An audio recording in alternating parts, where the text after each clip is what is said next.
Apakah ini Kotake?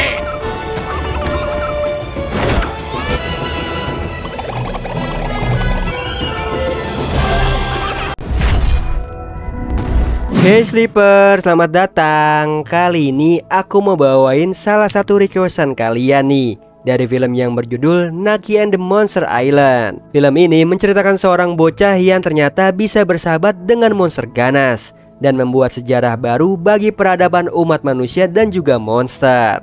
So yang penasaran langsung aja nih, tarik selimut kalian rapat-rapat, siapkan cemilannya dan selamat menonton. Diperlihatkan bocil bernama Takeshi yang nekat terus mendayung perahunya ke karang tengah, di mana tempat itu terlarang bagi warga desanya. Namun Takeshi ini terus gaspol hingga membawanya ke Pulau Monster, sebuah pulau yang dianggap dongeng bagi warga desa. Ia membuat Takeshi bahagia menemukannya. Apesnya si adik bernama Kotake juga ikut. Mau tidak mau Takeshi mengajaknya masuk ke dalam hutan demi memanen jamur langka.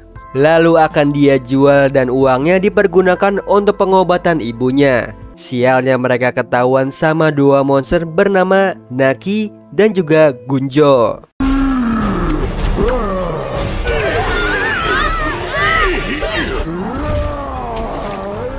Kemudian Takeshi mendayung dengan sekuat tenaga menjauhi Pulau Monster. Malangnya Kotake tertinggal bersamaan Naki menghancurkan perahu Takeshi. Dia pun hanyut nih, terbawa oleh arus. Sedangkan Kotake tertangkap basah Naki dan Gunjo. Sementara itu ibunya Takeshi dan juga Kotake risau nih, anaknya belum juga pulang. Sampai datang bapak-bapak membawa Takeshi. Si ibu langsung menginterogasinya dan betapa terkejutnya mengetahui Takeshi pergi ke Pulau Monster. Ditambah adiknya tertinggal di sana. Ia membuat si ibu menangis sejadi-jadinya. Hingga datanglah nenek tetua nih, merasakan kemarahan monsternya sehabis diusik oleh manusia. Jadi dia menyarankan ibu Takeshi merelakan Kotake saja. Selain itu si nenek juga khawatir nih kejadian 200 tahun lalu terulang, di saat nenek moyangnya mengusir para monster dari pulau. Dan menurut catatan monster itu berumur panjang yang bisa jadi masih menyimpan dendam pada manusia. Parahnya mereka bisa berkembang 10 kali lipat. Padahal di Pulau Monster hanya tersisa kurang dari 20 monster, yang saat ini dikumpulkan ketua monster untuk membahas Kotake anak manusia. Dia sudah melanggar perjanjian antar monster dan juga manusia. Karena keberadaannya di sini, ketua juga khawatir nih manusia datang menyerang mereka. Namun Gunjo menenangkan dia nih, dan Naki bersedia melawan manusia. Tidak dengan Naki, dia emosi. Kotake sudah melihat banyak hal, jadi Naki akan membuangnya.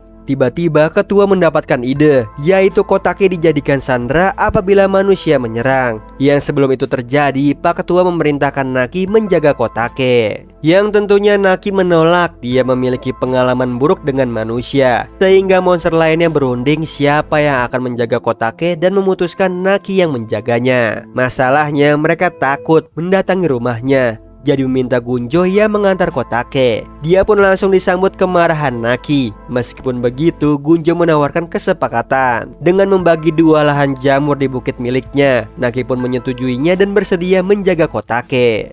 Kotake. Nah,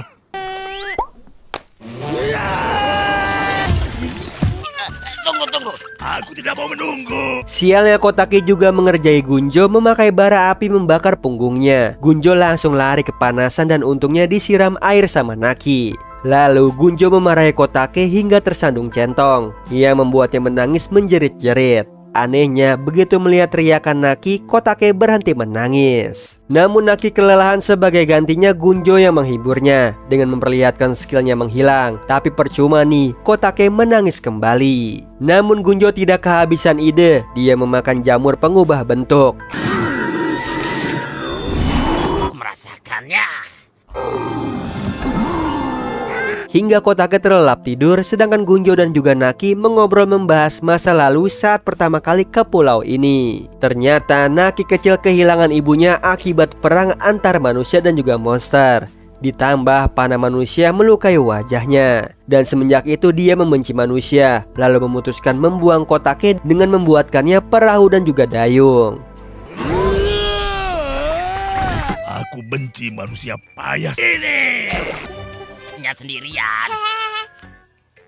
Sialnya Kotake terus kembali ke rumah Naki bersama Gunjo. Meskipun Naki mencobanya lagi dan lagi, hasilnya tetap sama. Kotake bisa kembali ke rumah. Ia membuat Naki jadi darah tinggi. Namun Gunjo dan juga Kotake menghiburnya dengan menggambar wajah mereka memakai arang. Dan benar aja nih, Naki tertawa terbahak-bahak. Sayangnya tidak berlangsung lama. Naki harus membereskan Kotake. Meskipun dia memohon dengan wajah melasnya, Naki tetap tega menendang perahunya. Hingga perahu Kotake hancur terdampar di karang tengah. Bersamaan datanglah monster laut.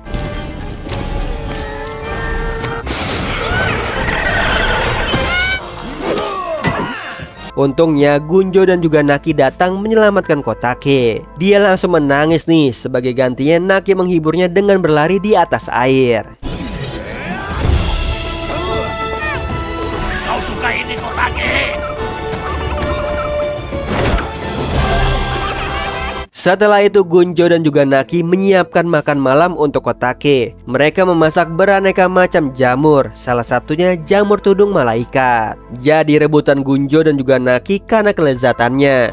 Apesnya jamur itu malah dimakan Kotake. Ia membuat Gunjo dan juga Naki langsung lemas tak bertenaga. Lalu di pagi harinya mereka menuju puncak gunung mencari jamur tudung malaikat. Jamur itu susah dicari. Ajaibnya Kotake yang menemukan jamur itu dan memberikannya ke Naki. Meskipun Naki gengsi sehingga bikin perjanjian dengan Kotake, apabila dia menemukan jamur tudung malaikatnya lagi, jamur itu jadi milik Kotake. Malangnya di malam hari Kotake mengalami demam tinggi. Ia membuat Naki khawatir. Ditambah Kotake mengigau memanggil ibunya. Ia mengingatkan Gunjo di Pulau Selatan ada rumor kalau ada monster seperti dirinya di sana, dan bisa jadi itu adalah ibunya. Namun Gunjo ragu, apalagi harus melewati wilayah manusia dan meninggalkan Naki sendirian. Di pagi harinya demam Kotake turun, lalu Naki membuatkan sendok untuknya agar makan dengan nyaman. Kemudian menghabiskan waktu dengan memancing dan juga bermain bersama monster, dan terakhir melihat senja. Ternyata hal itu dilakukan Naki untuk membuat kenangan, karena saat ini Naki menyuruh monster pare dan lainnya menyamar jadi manusia supaya mengecoh penjaga pulau manusia yang ternyata menyadari wajah monster pare tidaklah rata. Kenapa mukamu tidak rata begitu? Sialnya monster pare dan kawan-kawan ketahuan. Tidak lama datanglah warga desa mengejarnya ke laut. Jadi petanda bagus nih bagi Naki, Gunjo dan juga Kotake agar aman masuk ke desa, dimana Gunjo sebagai penunjuk jalan sekaligus memberikan sinyal jika ada manusia. Ayo jalan.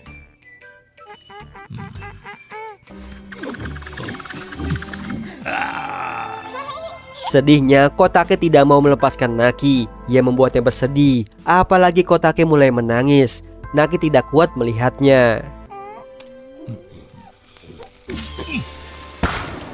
Ibu, Kotake.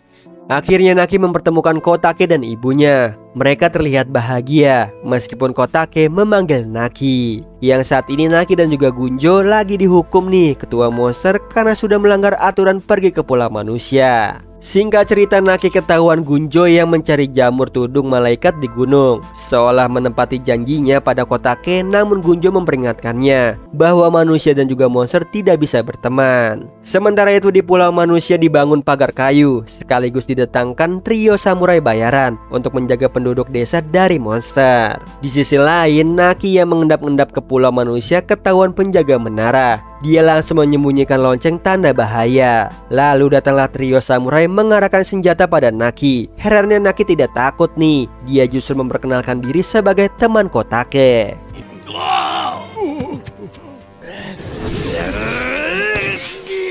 Ayo tangkap dia. Syukurnya Naki diselamatkan oleh Gunjo dari amukan samurai, lalu mengobati lukanya Naki di gua, di mana Gunjo juga menghibur Naki agar lekas membaik. Dia menyadarkan Naki selalu ada Gunjo yang menyelamatkannya, lalu memutuskan menyerah menepati janjinya dengan Kotake. Yang membuat Gunjo mendengarnya memutuskan keluar gua, meninggalkan Naki begitu lama. Ternyata dia sedang merenung memikirkan membalas perbuatan manusia pada Naki. Ini sudah kelewat batas. Ini sudah keterlaluan. Jangan saja. Aku akan menghancurkan mereka. Setelah Gunjo yang berubah total jadi monster, dia mengamuk dan menakuti warga desa. Mereka langsung berlindung pada trio samurai yang apesnya mereka kabur lebih dulu. Sedangkan warga desa bersusah payah menghindari Gunjo.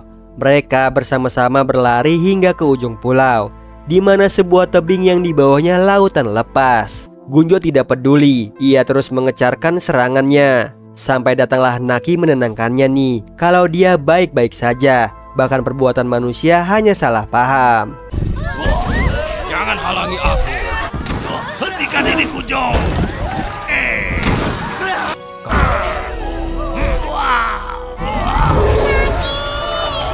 Malangnya Naki terluka parah. Meskipun begitu, dia tetap bertahan melindungi warga desa. Ia membuat mereka keheranan. Puncaknya, serangan terakhir Gunjo gagal karena efek jamurnya habis. Dia pun kembali ke ukuran normal, sehingga Naki bisa menghajar dengan satu pukulan, lalu mengusir Gunjo untuk kembali ke pulau monster. Sedangkan Naki di pulau manusia bersama Kotake, yang tentunya disambut hangat dengan warga desa karena sudah rela berkorban demi manusia, hingga membuatnya kelelahan dan jatuh pingsan, lalu tersadar di rumah Kotake dan dirawat oleh ibunya. Begitu Naki sehat, Kotake mengajaknya bermain bersama anak-anak desa. Tiba-tiba Naki teringat tentang Gunjo, lalu dia pergi ke pulau monster, di mana monster pare sudah menunggunya untuk menyerahkan surat yang dititipkan oleh Gunjo pada Naki. Setelah membaca suratnya, Naki langsung berlari memasuki hutan. Ternyata isi suratnya kebohongan Gunjo yang rela menjadi monster sungguhan. Kelak dia dikenal monster jahat, sedangkan Naki monster baik, pahlawan manusia. Dengan begitu Naki bisa diterima oleh warga desa, bahkan menciptakan takdir terjalinnya persahabatan antar manusia dan juga monster, yang tidak mungkin hal itu terjadi pada Gunjo. Dia memilih takdirnya sendiri dengan mencari ibunya. Di akhir film, perlarian Naki membawanya ke tanda yang ditinggalkan oleh Gunjo, yang artinya berhenti, membuat Naki menangis harus berpisah dengan sahabatnya demi mengejar takdirnya masing-masing. Lalu Naki kembali ke perahunya, di mana ada sahabat barunya yaitu Kotake, yang mengubah tangisannya jadi tangisan bahagia. Nah, itu tadi alur cerita dari film Naki and the Monster Island. Gimana Sleeper, seru banget kan cerita dari film Naki, yang pada akhirnya dia bisa bersahabat dengan manusia. Walaupun sedihnya nih, itu semua karena sosok sahabatnya yang berkorban demi menjadi monster jahat, sehingga Nakilah yang dikenal oleh manusia sebagai monster yang baik. Oh iya Sleeper, kalian bisa follow nih Instagram kita di @temantidur.ytb atau @handyalfat. So Sleeper, itu tadi video kita kali ini. Semoga kalian suka sama videonya. Aku Hendy pamit, happy nice dream and ciao.